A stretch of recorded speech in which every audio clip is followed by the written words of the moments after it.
Resumo teórico do sonambulismo, do êxtase e da dupla vista.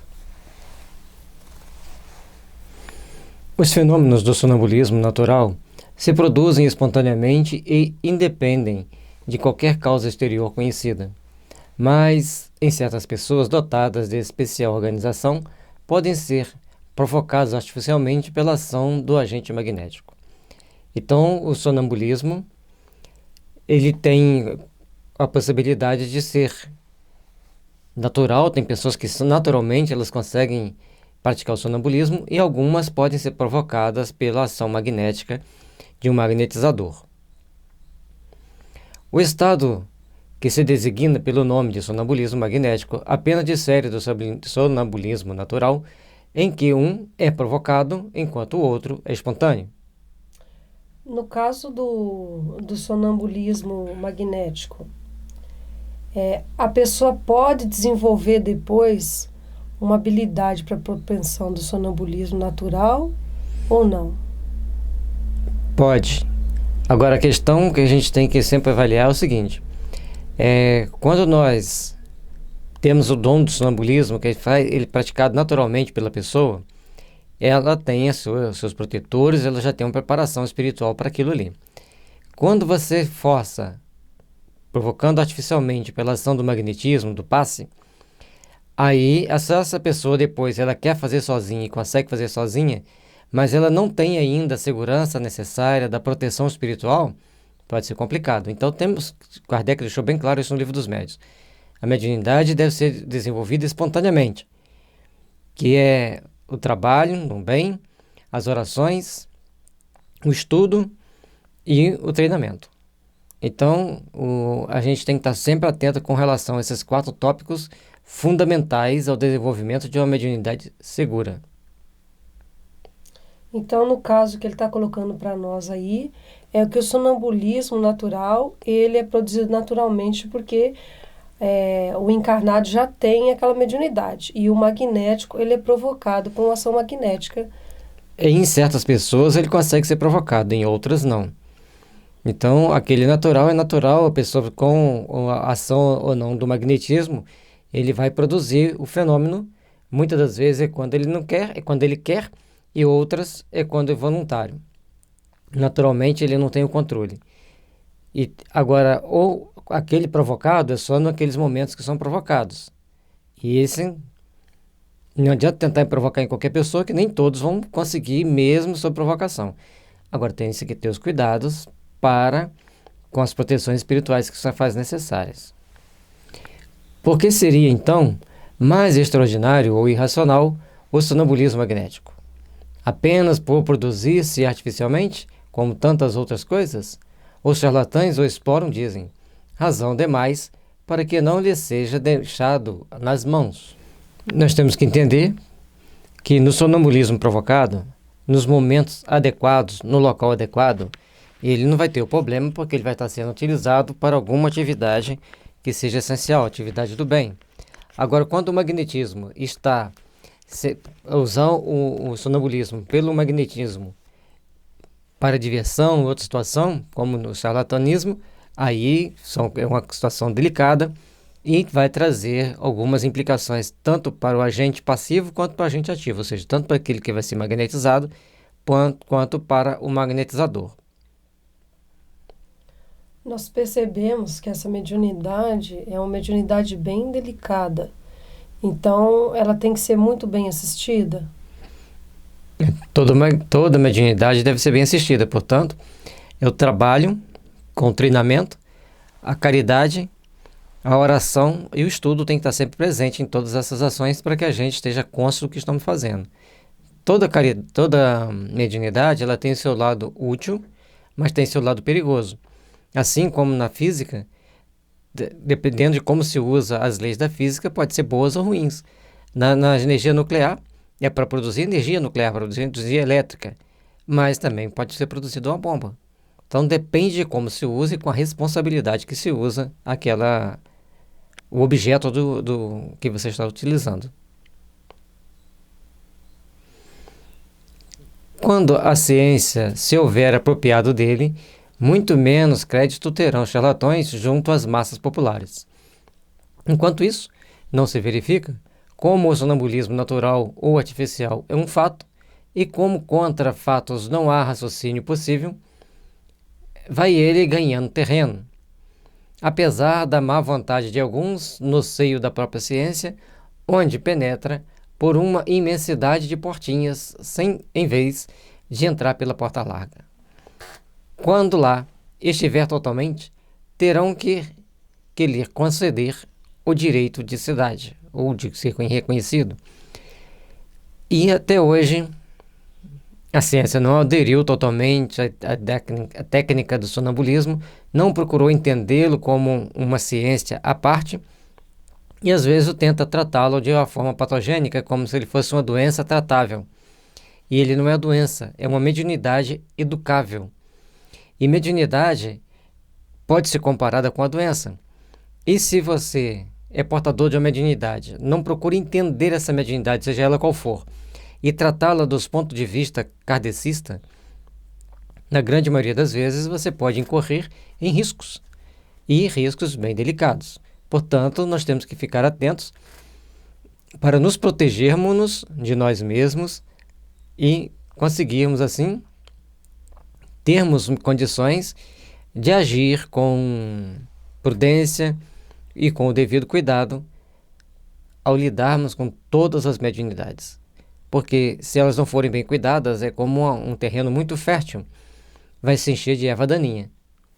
Então, a mediunidade é um terreno fértil, onde para que você colha os melhores frutos e as melhores hortaliças, você tem que dedicar a um árduo trabalho de vigilância, autoeducação, oração e principalmente a caridade.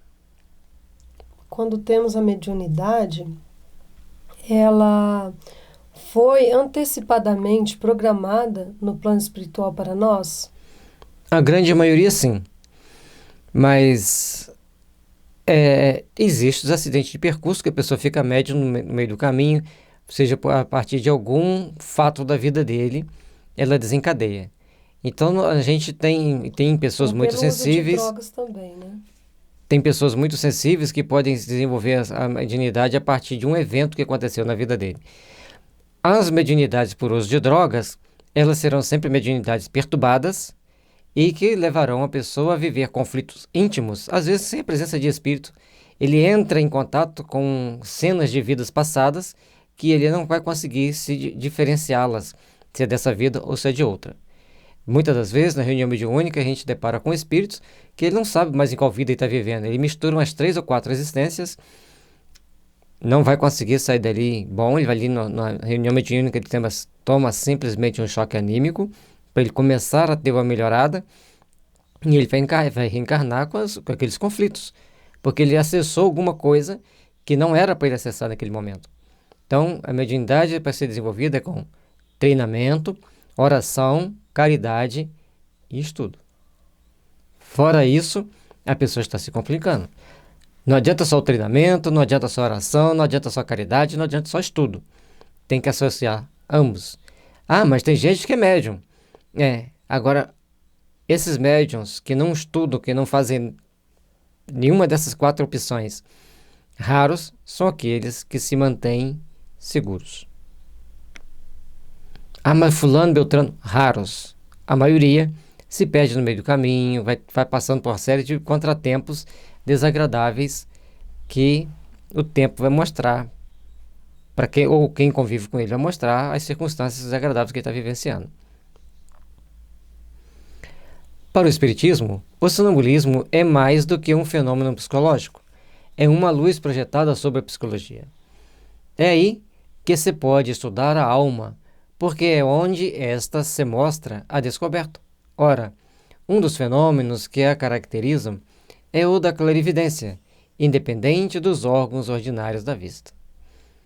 Então, a pessoa em desdobramento, ele começa então a ter a visão, começa então a ter as percepções psíquicas mais aguçadas, e até o ponto de ter uma evidência bem ampla, podendo ver distante, bem distante. Mas vamos ver com bastante calma, porque no decorrer aqui do estudo, ele vai mostrando para a gente esses percalços, esses inconvenientes.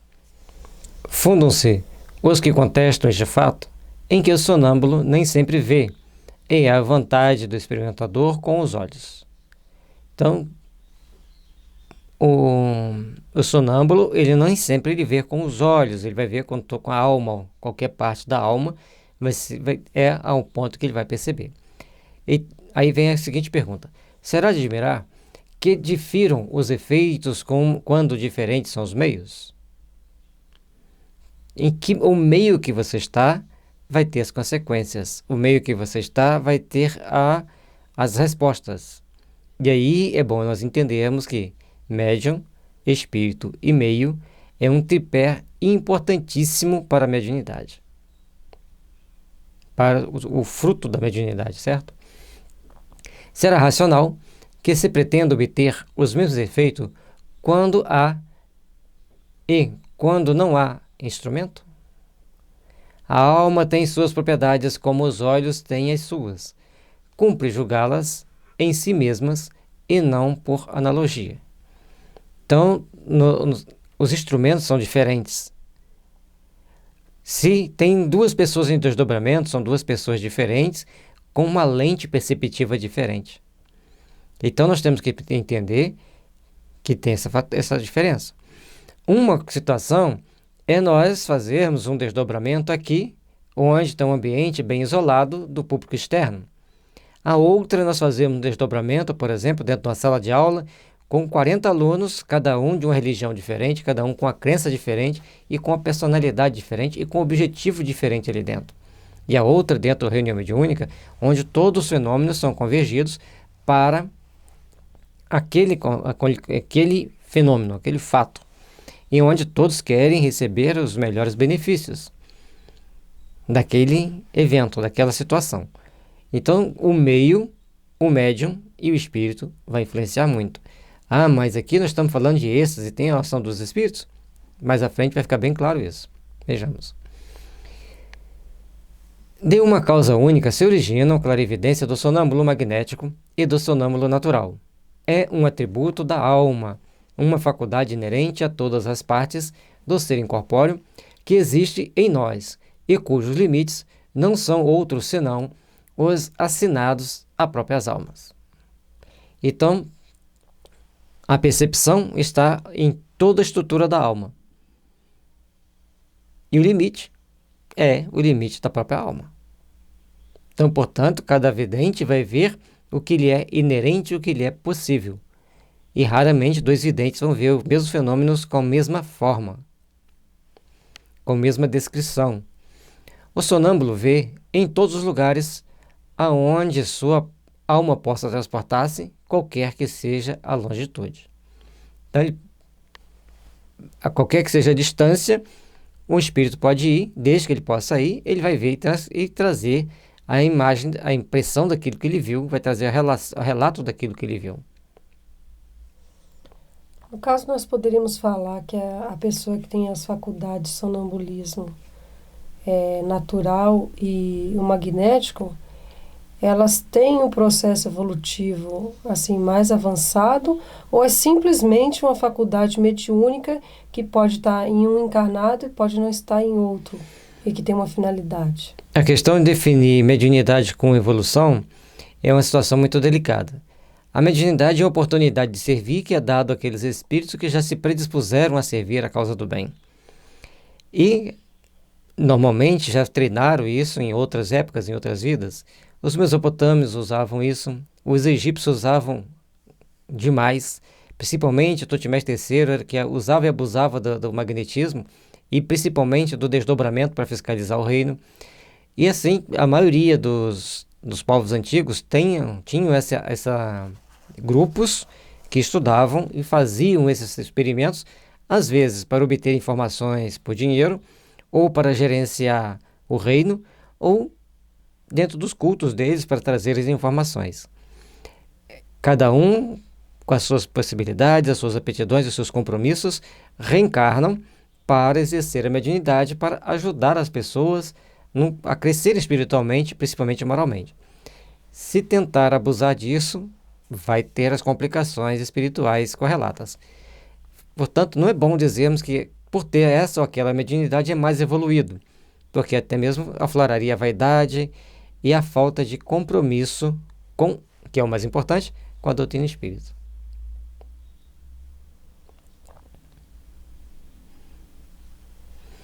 No caso de visão à distância, o sonâmbulo não vê as coisas de onde está seu corpo, como por meio de um telescópio. Vê-as presentes,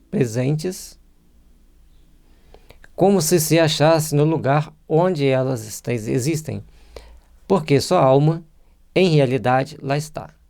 Por isso é que seu corpo fica como que aniquilado e privado de sensação até que a alma volte a habitá-lo novamente. Então, a pessoa, o sonâmbulo ou a pessoa que tem êxtase, ele sai e vai lá ver o que está acontecendo, relata, porque pelos fios de prata ele continua tendo ligação com o corpo, e conforme as pessoas que estão de fora perguntam o que ele está vendo, e o que está lá, ele relata, a pessoa anota, porque depois ele vai esquecer. Normalmente vai esquecer. São poucos os que vão ver e vão trazer a lembrança. Essa separação parcial da alma e do corpo constitui um estado anormal, suscetível de duração mais ou menos longa, porém não indefinida. Daí a fadiga que o corpo experimenta após certo tempo, normalmente quando aquela se entrega a um trabalho ativo. O corpo se desgasta, a pessoa gasta energia, a pessoa sente o cansaço nesse desdobramento. Então, não pode ser abusada, não pode ser usada a revelia.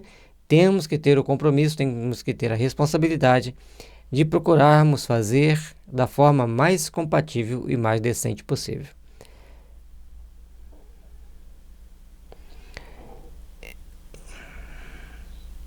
Portanto, um tempo de experimentos longo.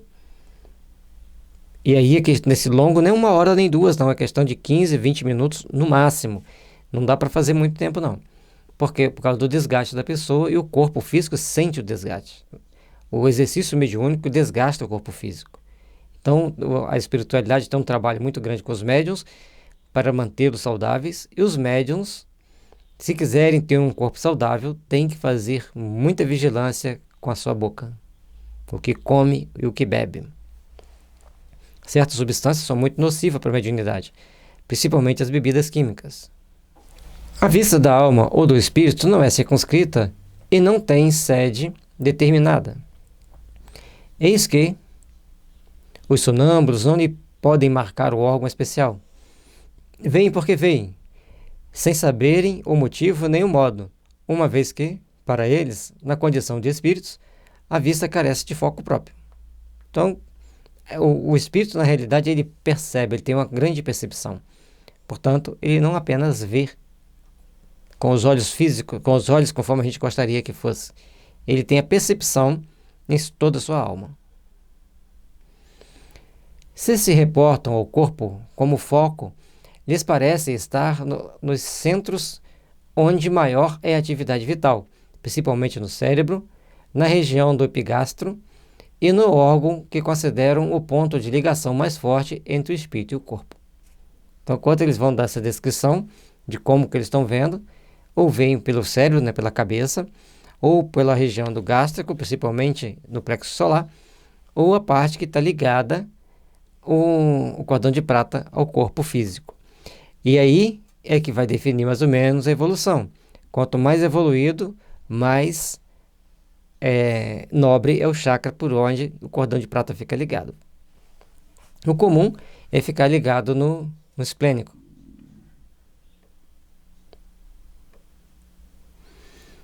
O poder da lucidez sonambúlica não é ilimitado.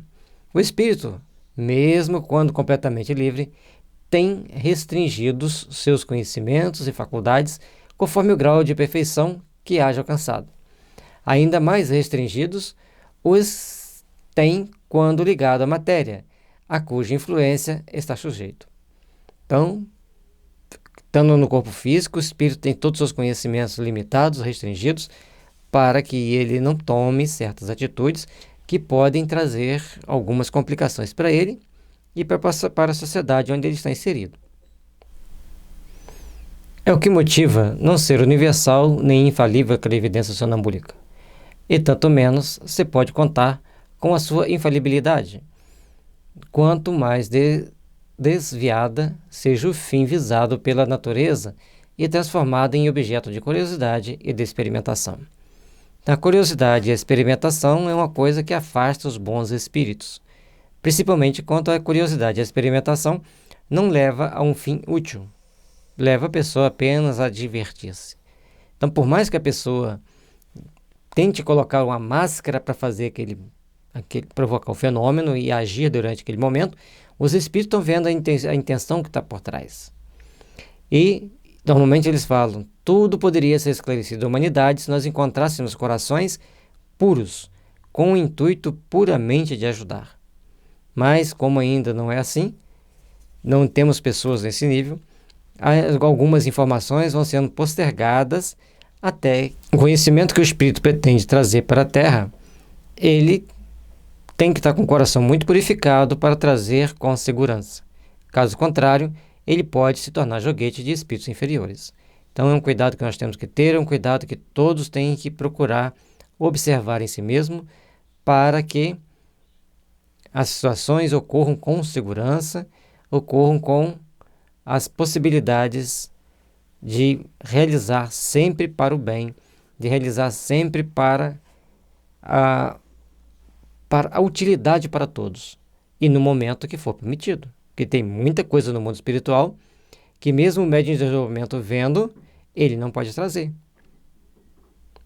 Como, por exemplo, eles têm um tablet que eles ligam na cabeça da pessoa fios no fio de cabelo da pessoa.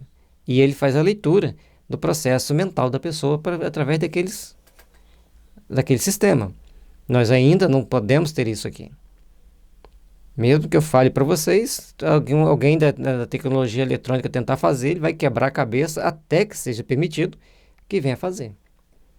No caso, nós não temos ainda evolução moral e espiritual para nós podermos trabalhar os sentimentos que vão ser gerados em outras pessoas, descobrir como elas realmente são. Esse equipamento deveria estar só na mão de pessoas sérias. E no estado de desprendimento, em que fica colocado o espírito do sonâmbulo, entra em comunicação mais fácil com outros espíritos encarnados ou não encarnados. Comunicação que ele se estabelece pelo contato dos fluidos que compõem os perispíritos e servem de transmissão ao pensamento como o fio elétrico. Então, o sonâmbulo ele vai comunicar tanto com o espírito encarnado ou desencarnado através do contato dos fluidos. Então, é uma coisa bem mais sutil, e ele faz uma comparação com o fio elétrico, mas hoje nós diríamos o controle remoto. Daqui eu passo o slide sem precisar de levantar daqui, eu ligo e desligo a câmera sem precisar de levantar daqui. Então já dá para a gente ter uma ideia que existe algo que se transporta e aciona equipamentos que a gente não precisa de tocar. Na época, o fio elétrico era a transmissão da energia elétrica pelo fio elétrico, era o que eles tinham de mais sublime para falar. Hoje nós já temos outros dados conforme o Wi-Fi. Então, o espírito ele vai se comunicar como um sistema de Wi-Fi. Quanto mais próximo ele estiver do médium e quanto mais afinidade ele tiver, melhor a comunicação. E essa afinidade vai ser a espécie de senha para que haja transferência de dados ou não. E como nós nos comunicamos via WhatsApp, Skype, um dia também, quando nós estivermos com os nossos sentimentos melhor trabalhados, estivermos num processo talvez mais regenerativo, nós também podemos ter um aparelhinho que a gente se comunique com aqueles desencarnados que já se foram, para a gente poder se sentir mais confortado, mas por enquanto a gente não tem essa oportunidade, que nós temos um equilíbrio emocional para isso. Existem muitas coisas nas entrelinhas aí, mas não vai demorar muito para ter essa comunicação com os espíritos. As lentes dos celulares cada vez mais potentes, uma hora eles vão acertar o foco e vão conseguir captar os espíritos, assim como também certos microfones ou eletrodos sensíveis podem captar as vibrações que os espíritos emitem e fazer a decodificação. E outro detalhe, a comunicação com os espíritos, muitas das vezes nós queremos através de um microfone como esse, mas às vezes vai sim por um eletrodo captando vibração. e decodificar essa vibração, que é a chave da questão para se obter as informações necessárias. E a outra, como os equipamentos estão ficando muito sensíveis, já estamos na nanoeletrônica, então já é possível, dependendo da situação, facilitar mais a comunicação dos espíritos diretamente com os seres humanos pelo um computador, por exemplo. A questão deve estar aí por um fio para que as pessoas achem a chave dessa intercomunicação. Aqui deixei até com formatação diferente para a gente perceber a importância do fato. O sonâmbulo não precisa, portanto, que se lhe exprimam os pensamentos por meio de palavra articulada. Ele os sente e adivinha, é o que o torna eminentemente impressionável e sujeito às influências da atmosfera moral e que o envolvam. Portanto, o meio é de fundamental importância, o meio é muito importante que o médium ou a pessoa que vai desdobrar-se esteja bem inteirado. Se você vai participar de um processo de desdobramento em um grupo por exemplo, numa sala de aula, que vai ter pessoas antagônicas de todas as formas, vai ser muito difícil para aquela pessoa em desdobramento trazer as informações precisas como ele estaria na reunião onde todos estão imbuídos de receber aquelas informações, de colaborar e cooperar com o empreendimento da tarefa que você quer fazer. A atmosfera do meio é extremamente importante. E o interessante dessa questão é que o sonâmbulo ele tem a propriedade como os espíritos desencarnados, que leem os pensamentos dos outros. Se ele não estiver bem adestrado, ele começa a ler todo aquele emaranhado de pensamento e não vai pegar as ideias que tem que pegar dos espíritos para trazer. Portanto, os bons espíritos, eles não ficam nesses meios tumultuados. Quando eles precisam, eles vão lá, ajudam quem tem que ajudar e vão embora. Eles não vão ficar ali naquele meio porque as vibrações os incomodam. Então, nós temos que, é uma das coisas que a doutrina espírita tenta nos ensinar, é como nos comportar como espíritos.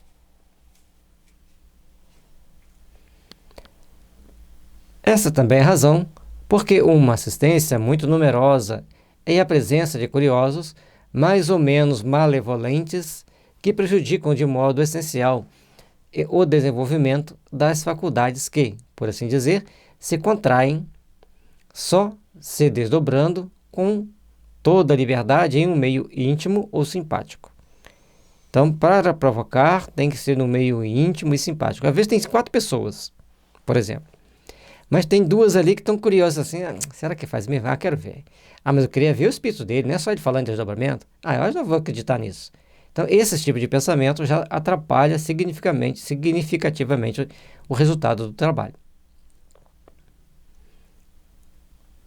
A presença de pessoas mal intencionadas ou antipáticas lhe produz efeito idêntico ao do contato de uma mão na sensitiva, aquela plantinha que dorme. Então, você encosta a mão nela, ela murcha. Às vezes você não precisa nem encostar a mão, você sopra, ela murcha. Então, a presença dessas pessoas mal intencionadas, antipáticas ao médium ou antipáticas ao fenômeno, elas já trazem problemas para que ele realmente ocorra. O sonâmbulo vê, ao mesmo tempo, o seu próprio espírito e o seu corpo, os quais constituem, por assim dizer, 2 seres que lhe representam a dupla existência corpórea e espiritual. Existências que, entretanto, se confundem mediante os laços que as unem. Então, quando a pessoa está de desdobramento, às vezes ela se refere ao corpo como ele e ao espírito como eu. Nem sempre o sonâmbulo se apercebe de tal situação e essa dualidade faz que, muitas vezes, fale de si como se falasse de outra pessoa. É que, ora, é o seu ser corpóreo que fala ao ser espiritual, ora, é este que fala àquele. Quando ele vai conversando, ele tem hora que ele confunde. Ele espírito com ele corpo com ele espírito.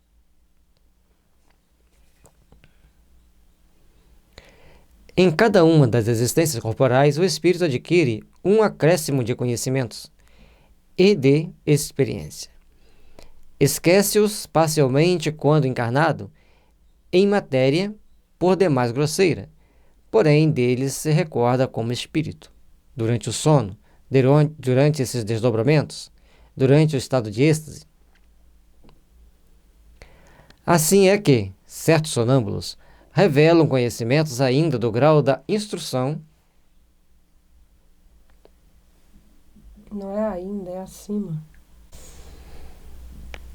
Dos seres que lhe representam a dupla existência corpórea e espiritual. Existências que, entretanto, se confundem mediante os laços que as unem. Então, quando a pessoa está de desdobramento, às vezes ela se refere ao corpo como ele e ao espírito como eu. Nem sempre o sonâmbulo se apercebe de tal situação e essa dualidade faz que, muitas vezes, fale de si como se falasse de outra pessoa. É que, ora, é o seu ser corpóreo que fala ao ser espiritual, ora, é este que fala àquele. Quando ele vai conversando, ele tem hora que ele confunde. Ele espírito com ele corpo com ele espírito.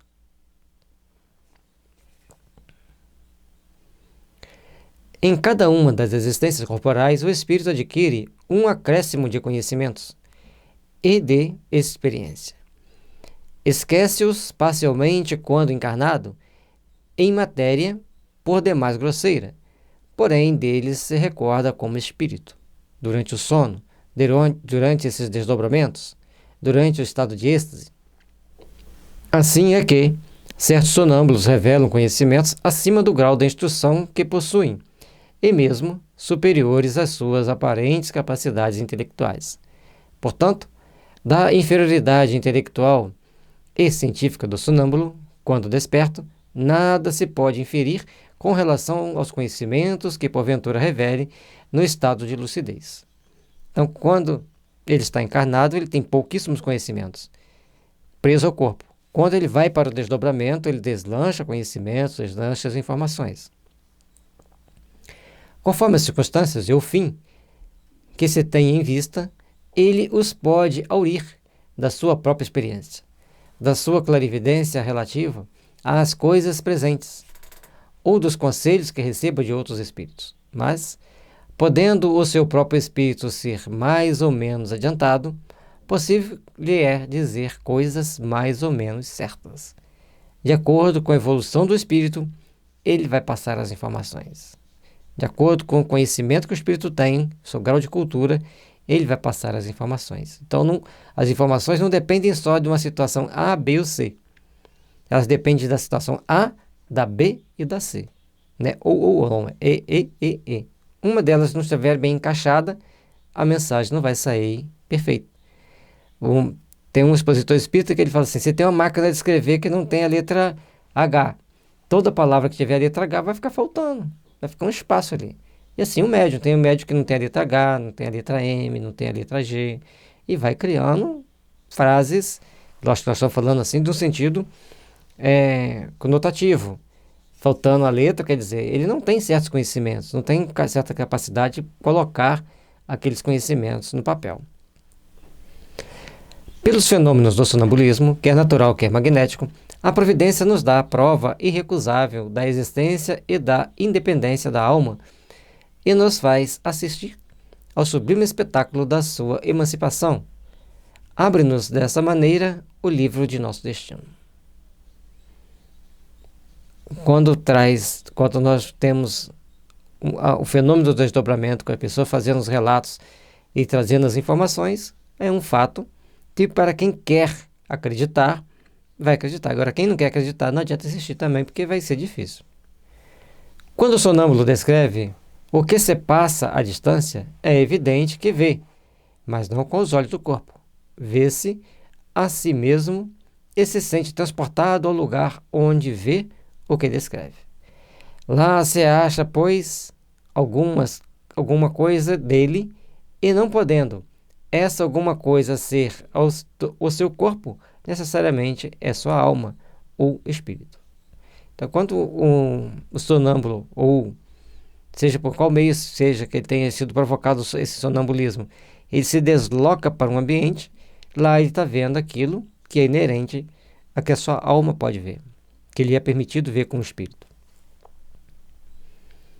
Enquanto o homem se perde nas sutilezas de uma matéria abstrata e ininteligível, em busca de causas da nossa existência moral, Deus cotidianamente nos põe sob os olhos e ao alcance de nossas mãos os mais simples e patentes meios de estudarmos a psicologia experimental.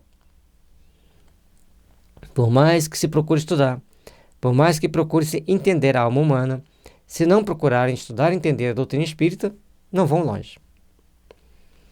O êxtase é o estado em que a independência da alma com relação ao corpo se manifesta de modo mais sensível e se torna, de certa forma, palpável. Então o êxtase vai acima do sonambulismo quando se fala em benefício que ele pode trazer. No sonho e no sonambulismo, o espírito anda em giro pelos mundos terrestres. No êxtase, penetra em um mundo desconhecido, o dos espíritos etéreos, com os quais entra em comunicação, sem que, todavia, lhe seja lícito ultrapassar certos limites, porque se os transpusesse totalmente, se partiriam os laços que o prendem ao corpo. No estado de êxtase, o aniquilamento do corpo é quase completo. Fica-lhe somente, pode-se dizer, a vida orgânica. Sente-se que a alma se lhe acha presa unicamente por um fio, que mais um pequenino esforço quebraria sem remissão. Então, na questão do êxtase, é um detalhe que tem que ser bem medido, bem programado, bem calculado, porque o espírito pode quebrar esse laço e ir embora. E às vezes até por acidente.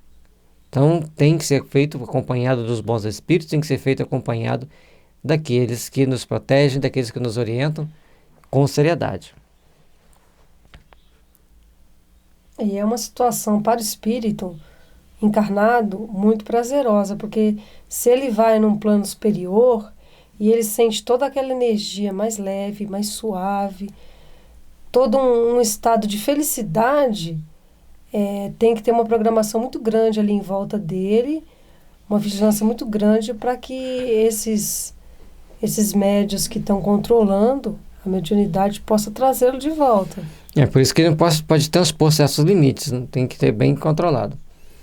Nesse estado, desaparecem todos os pensamentos terrestres, cedendo lugar ao sentimento apurado, que constitui a essência mesma do nosso ser material. Inteiramente entregue a tão sublime contemplação, o estático encara a vida apenas como paragem momentânea. É o que nós estamos aqui na Terra, passando por alguns segundos da nossa eternidade para cumprirmos uma etapa evolutiva, importante e necessária. Conforme já dissemos antes, quanto mais tempo ficarmos aqui, mais depurado ficamos, melhor é para nós na próxima existência. Considera os bens e os males, as alegrias grosseiras e as misérias deste mundo, quais incidentes fúteis de uma viagem, cujo termo tem a dita de avistar. Dá-se com os estáticos o que se dá com os sonâmbulos. Só que os estáticos estão plenos. O sonâmbulo tem alguns grauzinhos a menos de liberdade. Mais ou menos perfeita podem ter a lucidez e o espírito mais ou menos apto a conhecer e compreender as coisas, conforme seja mais ou menos elevado. Muitas vezes, porém, há neles mais excitação do que verdadeira lucidez, ou melhor, muitas vezes a exaltação lhe prejudica a lucidez. Então, mais um cuidado que o estático tem que ter, porque se ele estiver num processo de excitação, ele vai começar a produzir, a falar, a ver determinadas coisas que são na realidade quadros mentais e não é uma lucidez clara conforme ele gostaria.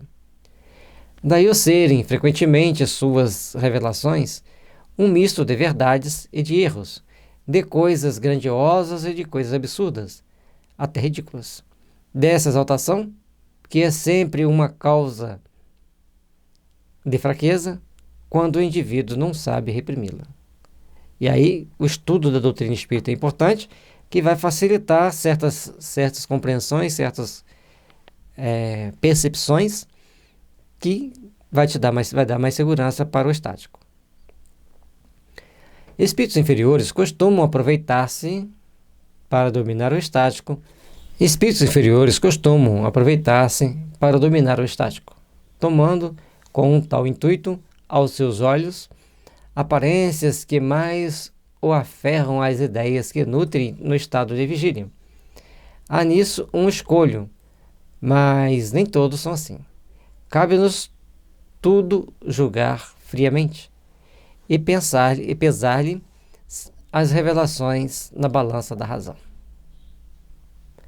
E tem que ter muito cuidado. Então, hoje em dia, que tudo para as pessoas é delírio, alucinação, então o estático tem que ter muito cuidado na hora de passar essas informações, porque nem sempre o outro vai aceitar, o outro vai compreender. E também tem outra coisa, né? Kardec sempre passava tudo ao crivo da razão. Então, ele avaliava palavra por palavra do que era dirigido a ele, das comunicações espirituais, para ele perceber se ele não estava sendo mal orientado, se tivesse uma palavra que destoasse dos ensinamentos de Jesus, da caridade, ou que parecesse fantasiosa, ele desconsiderava. Então, a gente tem que ter muito cuidado com a mediunidade, porque nós podemos ser enganados, porque somos falhos. E mesmo assim passou alguma coisa, né? Que dentro do contexto cultural da época era aceitável. Então tem que ter muito cuidado mesmo, tem que estar sempre vigiando aquilo que se vai passar, que nem sempre as pessoas aceitam. Agora, ele fez um trabalho monumental, Lógico. porque para poder realizar, colocar essas obras no papel, foram muitas e muitas horas de esforço, dedicação, sacrifício, avaliação, e sempre colocando que se aqueles escritos pudessem salvar uma alma, pudessem ajudar uma pessoa, que ele já estaria feliz por isso. Então, ali também foi uma prova de grande humildade da parte dele, de total desinteresse. Isso é importante. No sentido desinteresse, no sentido negativo, desinteresse financeiro. A emancipação da alma se verifica às vezes no estado de vigília e produz o fenômeno conhecido pelo nome de segunda vista ou dupla vista, que é a faculdade graças à qual quem a possui vê, ouve e sente, além dos limites dos sentidos humanos. Percebe o que exista até onde estende a alma a sua ação. Vê, por assim dizer, através da vista ordinária e como por uma espécie de miragem.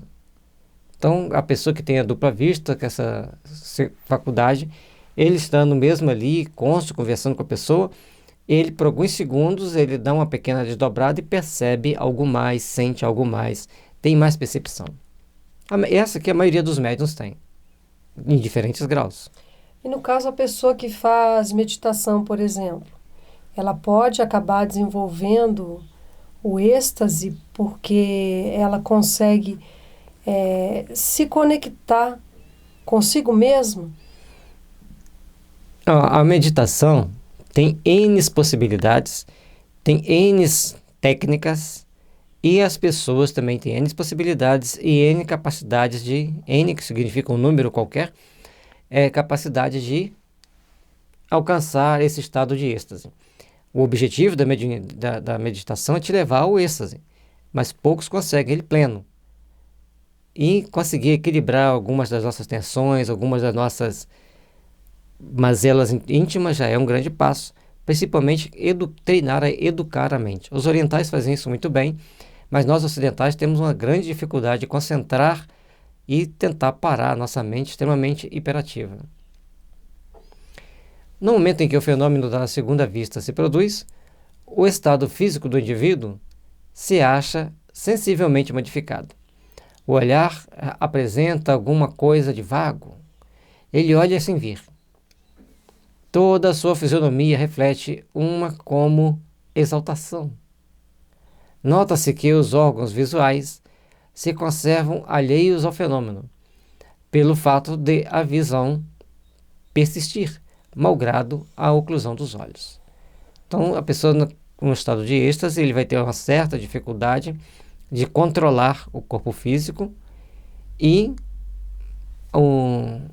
a pessoa, ao olhar para a pessoa, você vê que ela não está no estado normal. Tem que ter cuidado para não gritar, para não tomar atitude espalhafatosa. Tem que lidar com a pessoa nesse momento com carinho e respeito. Aos dotados dessa faculdade, ela se afigura tão natural como a que todos temos de ver, de enxergar, de olhar. Consideram-na um atributo de seus próprios seres, que em nada lhes parece excepcionais. De ordinário, o esquecimento se segue a essa lucidez passageira, cuja lembrança, tornando-se cada vez mais vaga, acaba por desaparecer como a de um sonho.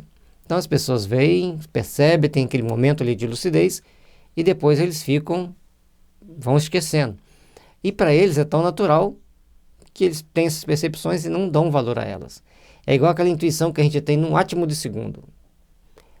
E a gente não consegue reter aquela intuição, a gente faz alguma coisa, depois que a gente faz, fala, nossa, mas foi isso que eu tive a ideia aquela hora, por que eu não consegui reter? Mais ou menos assim. O poder da vista dupla varia, indo desde a sensação confusa até a percepção clara e nítida das coisas presentes e ausentes.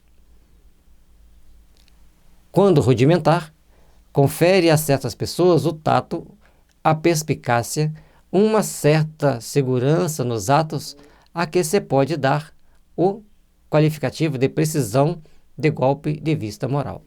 Então a pessoa, dependendo da pessoa, ele tem aquela perspicácia para num dado momento, ela perceber o que está acontecendo. Um pouco desenvolvida desperta os pressentimentos, mais desenvolvida mostra os acontecimentos que deram ou estão para dar-se. E aí as pessoas têm aqueles que estão aquelas opiniões bem precisas. Aí a pessoa fala assim, então me fala isso e aquilo, normalmente tentando ganhar jogo. Não é por aí que a gente vai educar a nossa mediunidade, não é por aí que nós vamos nos aperceber e vamos utilizar a mediunidade. O sonambulismo natural e artificial, o êxtase e a dupla vista, são efeitos vários ou de modalidades diversas de uma mesma causa.